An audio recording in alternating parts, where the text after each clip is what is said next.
I was blessed to have a good sized kitchen. Not all kitchens are created equal, but the previous kitchen layout was improper to accentuate the kitchen triangle principle. And here I have the sink, cooking, and then also storage with the fridge, and I emphasized that, and I really made it come out so it's a really good functioning kitchen.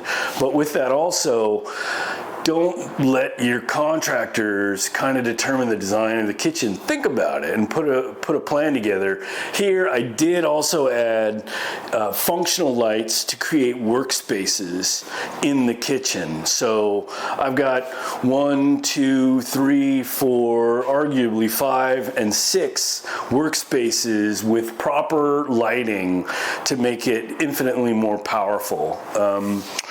And then for the fridge, silly me, when I didn't have to buy this appliance, it was already here. It was just in the corner of the kitchen.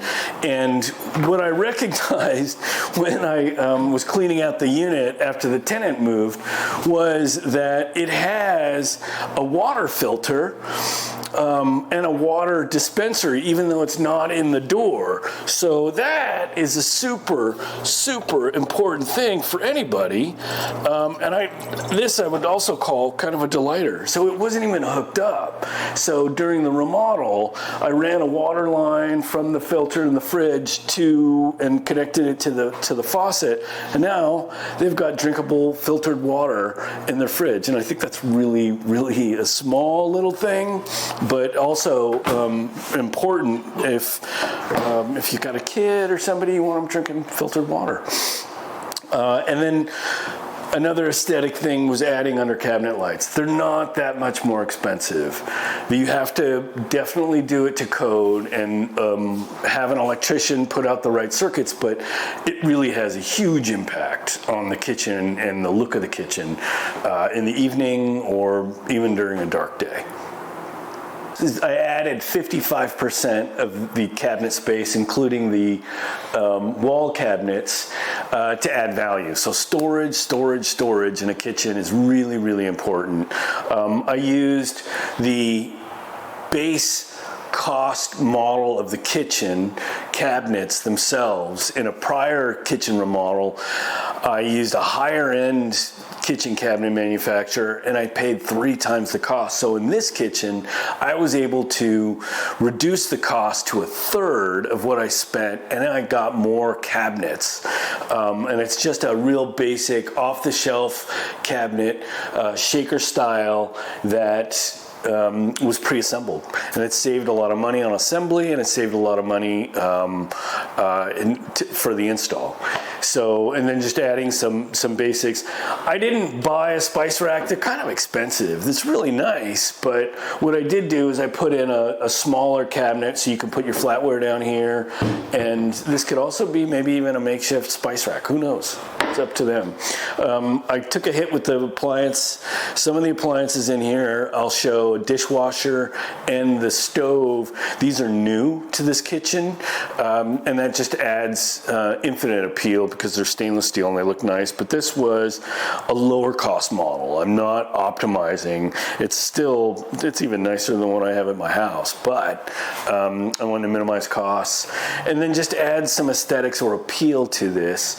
One of the items that I used is just off the shelf 12 by 24 tile. I cut it down, gave it a little more elongated feel to it, and added a little shelf up here rather than having a full wall of a backsplash or something. So just to simplify it. And the last, this is my favorite, the most important.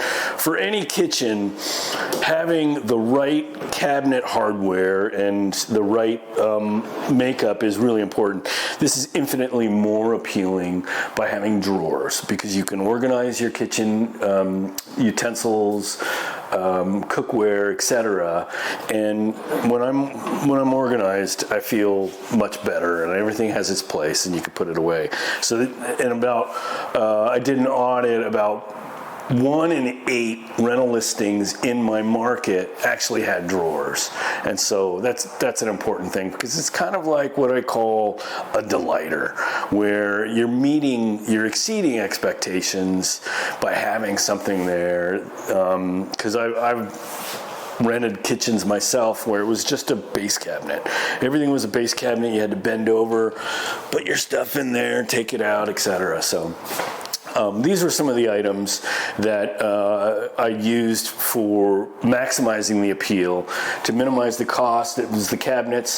The countertops are $18 a square foot.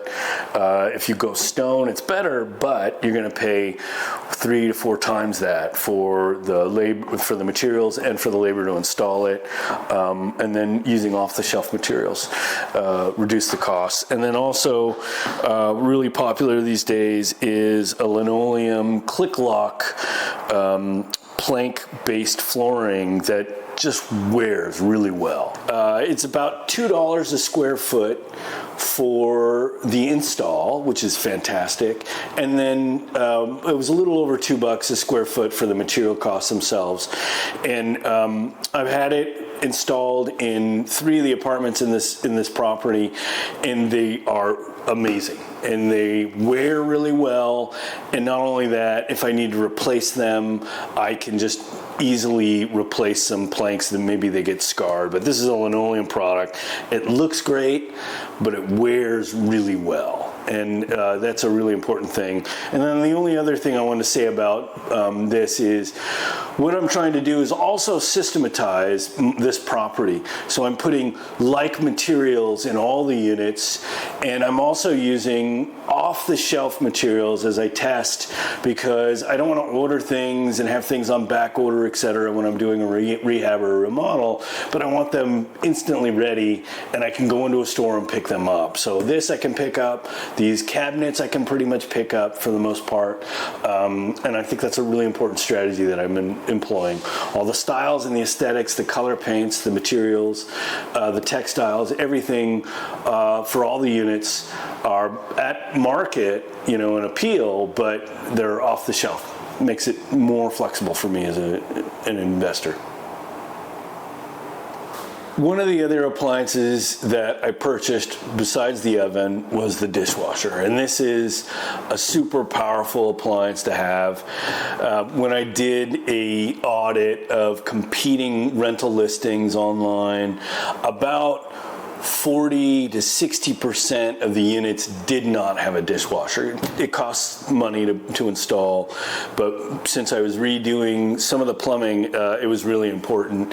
And this is an attractor. It's not only a delighter, but it's an attractor. And I think in a rental listing, this will be an appliance that is listed because people will make a decision on an apartment based off of it, if it has a dishwasher or not. And I get it. Who doesn't want a dishwasher? It's really nice.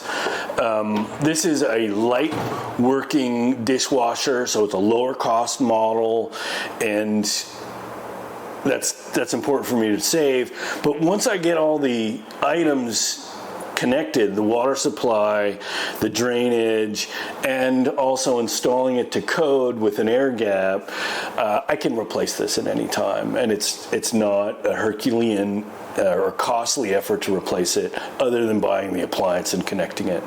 And so that's really important. That's a delighter, and that's a good thing to include. One thing that I do not really believe in anymore, and argue with me if you think otherwise, is I didn't add a garbage disposal. So I actually bought one, but then I had second thoughts, and there are some municipalities that make them illegal. And so what I'm trying to do is see if it's really necessary.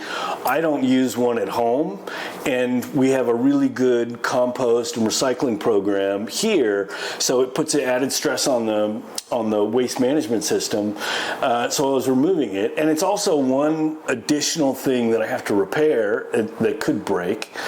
And then when I talked with plumbers and I talked with property managers, one of the big things that they come out to is the plumbers come out to unclog kitchen sinks, because I believe a lot of people, and tenants included, don't know how to use a garbage disposal, and so they'll just put food in it. So I'm removing that risk.